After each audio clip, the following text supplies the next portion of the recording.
जय Shri Radhe. Good morning, सुप्रभात। प्यारे बच्चों, कैसे हैं आप सब। आज हम अपनी पुस्तक हिंदी मंजरी का पाठ 4 पेड़ों के संग बढ़ना सीखो, इसका अध्ययन करेंगे। इस प्यारी सी कविता के जो रचयिता है वो है सर्वेश्वर दयाल सक्सेना। इस कविता में इन्होंने पर्यावरण संरक्षण के बारे में हमें बताया है कि पेड़ पौधे हमारे लिए कितना महत्वपूर्ण होते हैं। तो आइए शुरू करते हैं ये कविता, पेड़ों के संग बढ़ना सीखो। बहुत दिनों से सोच रहा था थोड़ी सी धरती पाऊं, उस धरती में बाग बगीचा जो हो सके लगाऊं। खिले फूल फल चिड़िया बोले, प्यारी खुशबू डोले, ताजी हवा जलाशय में अपना हर अंग भिगोले। इसका मतलब है, बहुत दिनों से सोच रहा था थोड़ी सी धरती पाऊं। कवि कहते हैं कि मैं बहुत दिनों से सोच रहा था कि थोड़ी सी ज़मीन ले लूं, थोड़ी सी धरती ले लूं, उस धरती में बाग बगीचा जो हो सके लगाऊं और उस पर बाग लगाऊं, बगीचे लगाऊं।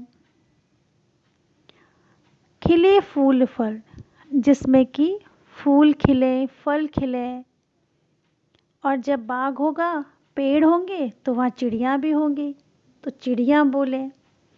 प्यारी खुशबू डोले, फूल होंगे तो सुगंध बिखेरेंगे। ताजी हवा जलाशय में अपना हर अंग भिगोले, और जब वृक्ष होंगे, फूल होंगे, फल होंगे, पेड़ होंगे, पौधे होंगे, चिड़िया होंगी, तो वहाँ पर हवा भी शुद्ध होगी, यानी कि सर्वत्र सुगंधित हवा होगी। बगीचे में एक जलाशय भी हो जिसमें ताजी हवा अपना अंग भिगोकर और भी ठंडी हो जाए। हो सकता है पास तुम्हारे अपनी कुछ धरती हो, फूल फल लदे अपने उपवन हो, अपनी परती हो सकता है छोटी सी क्यारी हो, महक रही हो, छोटी सी खेती हो जो फसलों से दहक रही हो। कवि कहता है कि हो सकता है कि तुम्हारे पास तुम्हारी अपनी कुछ धरती हो, तुम्हारी अपनी कुछ जमीन हो, फूल फल लदे अपने उपवन हो, ऐसा बगीचा हो। उपवन का मतलब होता है बगीचा। ऐसे बगीचे हो जिसमें फूल और फल से लदे हुए हो, यानी कि उसमें ऐसे पेड़ हो जिसमें कि फूल भी लगे हो और फल भी लगे हो। अपनी परती हो, परती का मतलब कुछ खाली ज़मीन हो सकता है छोटी सी क्यारी हो, महक रही हो। ये भी हो सकता है कि तुम्हारे अपने घर में छोटी सी क्यारी हो जिसमें छोटे छोटे छोटे छोटे पौधे लगे हों और उन पौधों में फूल लगे हों और फूलों की खुशबू महक रही हो। छोटी सी खेती हो जो फसलों से दहक रही हो। कवि कहता है ये भी संभव है कि तुम्हारे कुछ खेत हों जिसमें कि फसलें लगी हुई हों। हो सकता है कहीं शांत चौपाए घूम रहे हों। चौपाए का मतलब है पशु जानवर। शांत इसलिए कहा है कि जानवर हमारी तरह बोल नहीं सकते, हमारी तरह बात नहीं कर सकते हैं। तो ये भी हो सकता है कहीं पर ये शांत पशु घूम रहे हों। हो सकता है कहीं सहन में पक्षी झूम रहे हों, आंगन में कहीं पर चिड़िया जो है वो चहचहा रही हो। तो विनती है यही, कभी मत उस दुनिया को खोना। तो मेरी ये आपसे विनती है कि उस दुनिया को कभी मत खोना, यानी कि इनको कभी मिटने मत देना। पेड़ों को मत कटने देना, मत चिड़ियों को रोना। पेड़ों को कभी भी काटना नहीं और चिड़ियों को रोने नहीं देना। इसका मतलब ये हुआ कि चिड़ियों का जो बसेरा है वो पेड़ है।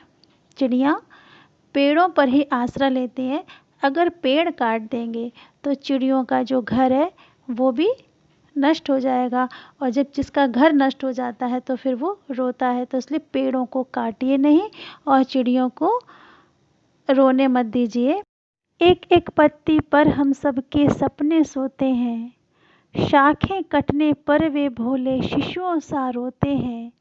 पेड़ों के संग बढ़ना सीखो, पेड़ों के संग हिलना, पेड़ों के संग संग इतराना, पेड़ों के संग हिलना।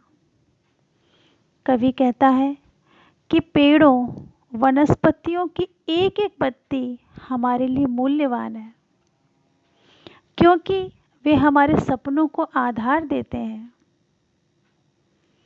शाखें कटने पर वे भोले शिशुओं सा रोते हैं। जब पेड़ की हम शाखाएं काटते हैं तो उन्हें भी कष्ट होता है, उन्हें भी दुख होता है। तो पेड़ जो है शिशु यानी कि छोटे बच्चों की तरह रोते हैं। पेड़ों के संग बढ़ना सीखो, पेड़ों के संग हिलना।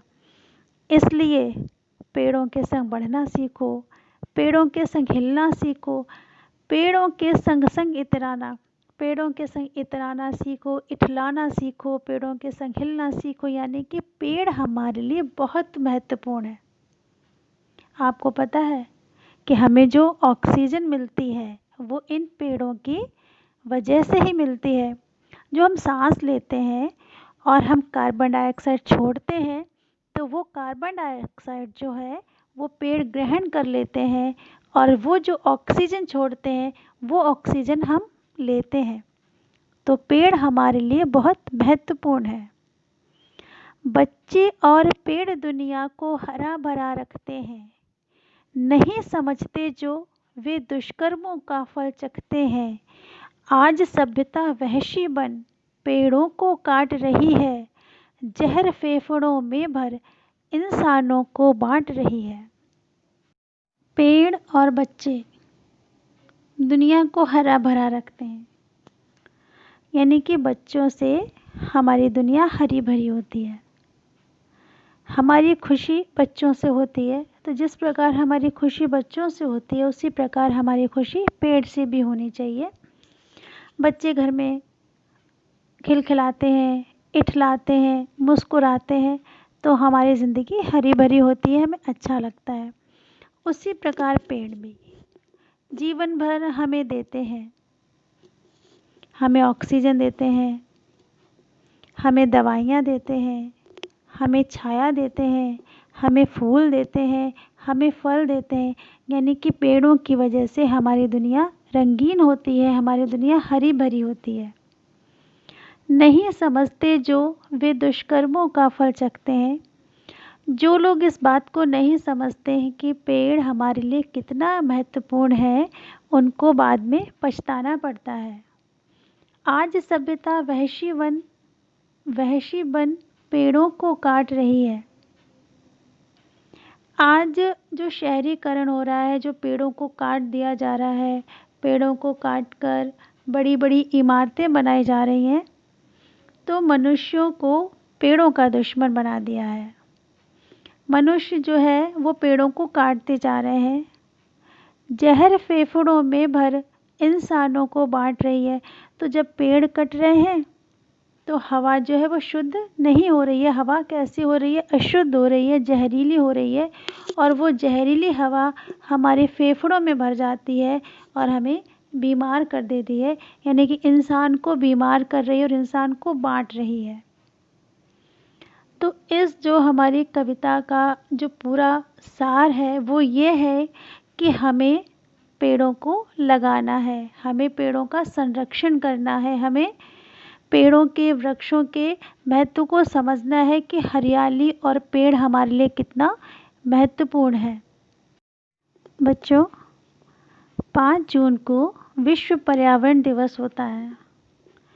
आप संकल्प कीजिए कि हर बच्चा एक पेड़ ज़रूर लगाएगा, और पेड़ लगाएगा साथ ही उसकी देखभाल भी करेगा। हमें अपने पर्यावरण की रक्षा करनी है, उसका संरक्षण करना है। मिलते हैं नेक्स्ट वीडियो के साथ, तब तक अपना खूब ख्याल रखिए। बाय। जय श्री राधे।